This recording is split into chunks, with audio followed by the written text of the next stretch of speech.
درود دوستان اینجا طنج تکاب خوزستان. اینجا در این دره‌ای که میبینید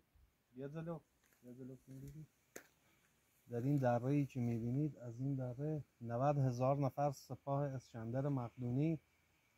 میخواستن از این قسمت بیان که رد بشن و به شیراز به تخت جمشید حمله کنن. در اینجا در این دو طنجه که میبینید، این طنجه که میبینید، از این دو کوه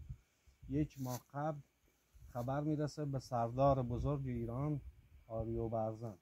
آریوبرزن با سپاه 4000 نفریش از بالا سنجهایی رو از کوه در میارن و آماده میکنن که وقتی اسکندر مقدونی به این قسمت میرسه،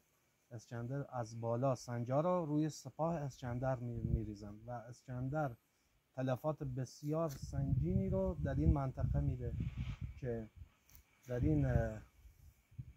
بعد از حدود 40 روز اسکندر سپاهش اینجا زمینگیر میشه و نصف افرادش کشته میشن و متاسفانه در آخر باز هم توسط خیانت یکی از چوپانهای محلی که راه نفوذ به کوه رو نشون سپاه اسکندر میده و اونا شبانه با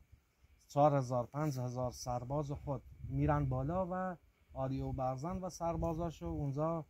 قتل عام میکنن و در آخر هم اسکندر مقدونی